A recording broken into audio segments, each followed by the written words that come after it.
Language often falls short for many of us, and we sometimes refer to a foreign language to try to explain something. Why is it that my thinking process or my experiential process cannot be articulated with language? Where is that disconnect? Well, each language has, first of all, I think altogether, I think all of us know that language does not give us the full capacity, maybe anywhere near the capacity, to express what we're thinking, feeling, hoping for, whatever. There's an awful lot of thought that goes on that just doesn't come out the mouth, and probably can't. I mean, when you introspect, you can see this. So, for example, here's a topic that hasn't been studied, but should. People are talking to themselves all the time. You can't prevent yourself from talking to yourself. Actually, I don't know if that's true of signers. Do signers sign to themselves all the time? All the time, yeah. Okay. But you've seen it. Yeah. Well, you just can't prevent yourself from doing it. It takes a tremendous act of will. Now, if you pay attention, at least when I pay attention to what I think I'm doing, it is externalized language, like I can tell whether two words rhyme, but I think it's fragments. I mean, at least what I think I'm doing is sort of fragments come to mind, a word, another word, and all of a sudden I know exactly what the thought is, and I can express it. Well, if that's true, that means that the thinking is going on. The bits of externalized language are kind of spurring you to express it, and then you can express whatever it is you're thinking. But even with all of that, there's a lot of stuff you just can't express. That's why people write poems, and that's why we have literature and art and music and all sorts of other things, and that does something, but not enough.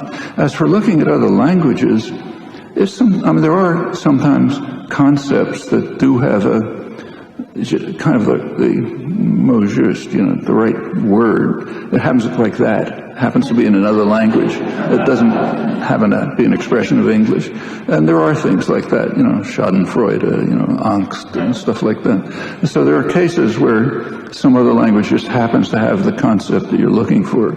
But there are plenty of cases where, at least my feeling is, where no language does. And we just can't begin to exhaust the content of our thoughts, feelings, emotions, and so on. I think everybody knows this from their own experience. It's not studied much. One of the reasons it's not studied is because of the pervasiveness of certain dogmas, like the kinds I mentioned, that nothing can be going on unless you're conscious of it, or at least you can become conscious of it. That's a very deep-seated conviction in philosophy and psychology. I mean, I've looked, maybe some of you know better, but I can find almost nothing in the history of thought that raised the question that there are unconscious thoughts. And incidentally, that includes Freud. There's debate about this, but as far as I read Freud, I think when he talks about the unconscious, I don't think he means by it inaccessible to consciousness.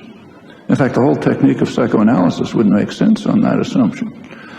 So it's as if it's there somehow and you can bring it to consciousness. But the idea that there's that the stuff going on that is completely unconscious, that's rarely discussed. I mean, there's some in Jung, there's some in Vico, but not much. And I suspect that this bears on current work that's being done. There was some very interesting work that came out recently. Some of you will remind me, I forgot the name of the experimenter, which was all publicized all over the place. Someone found that before you make a decision, let's say to lift your hand, there's something going on in the motor cortex that would be connected with lifting your hand. I forget who the guy was who did this. This was interpreted all over the place as being an argument against freedom of will. It isn't that at all. All it's saying is that decisions are unconscious, So you make a decision before it becomes conscious, something's going on. So all the problems remain exactly as they were. but you learn something you should have guessed anyhow, that things are happening that just aren't accessible to consciousness. Why should they be, any more than the rigidity principle is? Yeah.